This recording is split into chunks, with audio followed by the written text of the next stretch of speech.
Gidroponikani yeyish haqida bitta informatsiya. Agar rolton deganda yeyapti, o'zi ham mazza qiladi. Hech narsa qolmaydi. Ishtaha bilan yeydi. Bu payt chorvaga ham, parandaga ham tayyor yemakanda. Yem qimmat u. Qarang, 1 kilo bug'doy, 1 kilo 200 dan soldim, 1 kilo 200 bug'doy, 3 kilo 600, ba'zilari 3 kilo 500 bo'ldi. Pishgandan keyin. Zo'rda, mana 1 kiloga 3 kilo. Yeyishini ko'rsangiz-chi.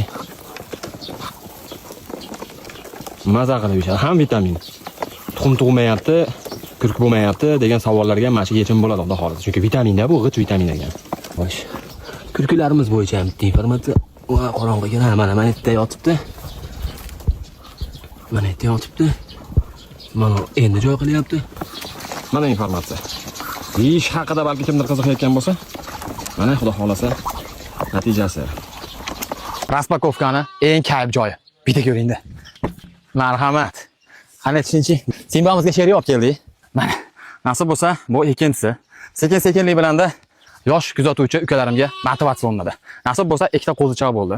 Bu ham nimaning orqasida? O'rdak bor, qush bor, quyon deylik, quyondan boqdi yoki bedanami qo'shimcha daromad manbaidan oz-ozdan mana shu narsalar olinyapti, xudo xolasa. Ozgina o'rdak sotdik, o'tgan safar qush sotib oldik.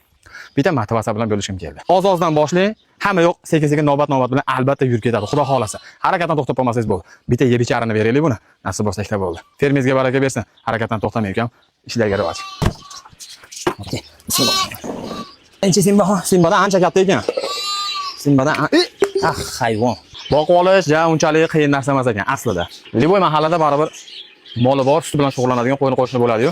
7000 so'mdan olyapman 1 litrini. Hashpash degancha 1-2 oylik bo'lib, kepakka o'tib qolsa, tamom. Maqsad o'zi 2 oy boqib tepamiz. Deb buni puliga kattaroq qo'y chora olamiz, kattaroq narsa olamizda. Yo'kida xudo nasib qilsa, yana ko'paytirib ko'proq boqamizda. 10 dan 15 dan xudo nasib qilgancha. Isib fapalatishib ketsa ham bo'lmaydi, keyin sovutishga to'g'ri keladi. O'ziga yarasha gashti bor ekan, menga qarang. Biznikidan katta ekan-u, lekin biznikidan yengil ekan. Ma, ket, Simba bu yoqqa ket. Bismillahirrohmanirrohim. Oling. Ha, sut ichmaydi ekan bu. Mehmonimiz cho'ta sut ichmayapti, kepayyaliginikin yo'q.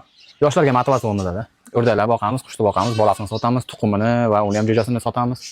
Sariq tirikchilik qilamiz, xudo xolasa. Barakasini bersin, menga qarang. Hammalaringizga, fermalaringizga baraka bersin.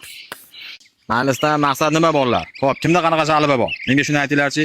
Mana bunaqa yig'linglar. Zalimiz mana yerda. Nima jaliba bo'lyapti? Problema nimada? Yemish bor, hamma yo'q bor, to'g'rimi? Ha ketdingiz, sen qayerga ketding? Jicha ovoz chiqarsiz g'ag'illab orar ekan. G'ozlarimiz ko'z tegmasin. Bitta asparteriya bo'ldi, xolos xudo xolasa. Hozircha. Yemoq bor, ichmoq bor, hamma yo'q yetarlimi? Suvga hali erta. Naryoqda basseynga keyin tushamiz. Tegmasin. Ko'z tegmasin. Sizda nima gap? O'g'ay, alohida tegmami? Senda nima gap? Er kerak? Voy yo'q, hali erta senga, jo'na. Er kerak bo'lsa hali erta senga. O, mana u bilan hal qilib masalani. Qanchalarigacha, tumshuqlargacha qor ekan. Hali rossiyskiy seriymi degan aslida zot. Endi bular bilmayman nimaga oq chiqdi seriyadan. Nima kerak senga? Muammoyini hal qilib beradigan naryoqda. Qanaqa qilib o'tiribmiz endi gaplashib o'zimizcha. Ha? Osh. Ko'z tegmasin.